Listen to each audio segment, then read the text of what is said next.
Hello, I'm Juan Davis, Chief Creative Officer at KCTM PBS SoCal, and we're partnering with the newsroom of KPCC and LAist on a daily reporter roundup.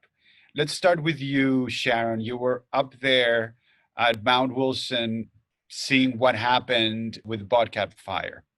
Yeah, I went up to the mountains to check on Mount Wilson. All the telescopes and broadcast towers, they're untouched by the fire. The wind wasn't too bad. And the work that's been done farther down the mountain to slow the fire, like cutting gaps in the vegetation and setting backfires, that all worked. That's the good news so far.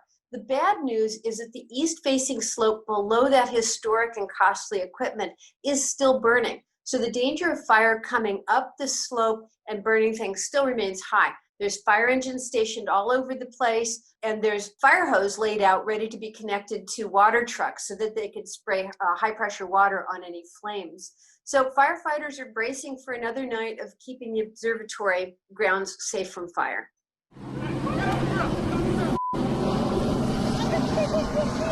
Our newsroom has also taken a close look at the video footage of the arrest of our colleague Josie Wong by the LA sheriff's deputies and the sheriff's contradictory statements about what happened that night.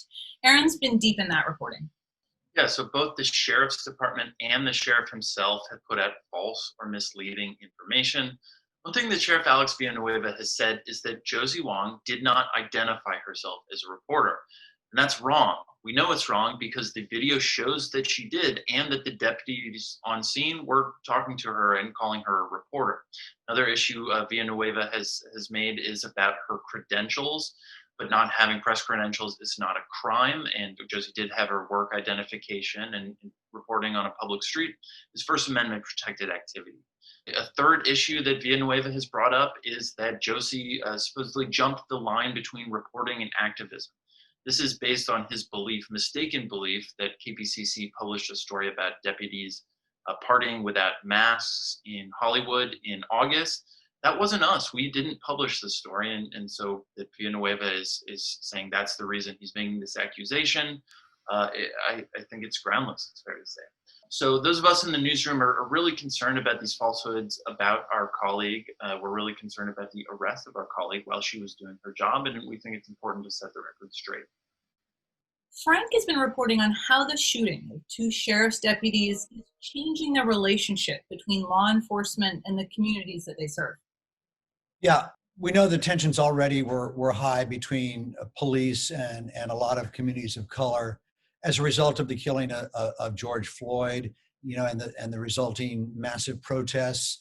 Recently, there were two more shootings involving sheriff's deputies in South LA that sparked more protests, the shooting of Andres Guardado and Dijon Kizzee. And now these two sheriff's deputies Saturday night getting ambushed in Compton has police very much on edge.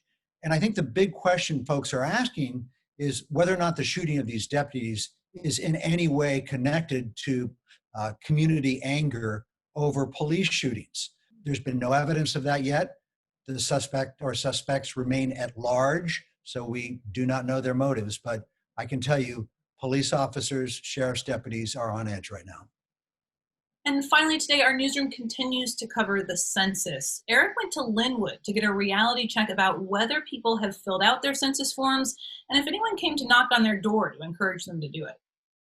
Yeah, I spoke to about a dozen people at a shopping center called Plaza Mexico. A bit over half said they filled out the census, but many of them said they only did so at the urging of a census taker or an enumerator who went to their home and helped them fill it out.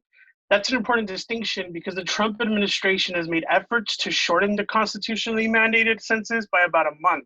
It was supposed to end October 31st, and last month they bumped the deadline up to September 30th. This is being fought over in federal court right now. A federal judge has said the census should keep going, but it's just a temporary order for now.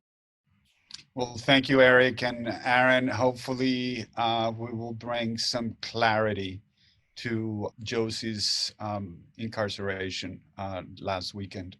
Well, thank you all at the KPCC and LAist newsroom, and thank you for tuning in.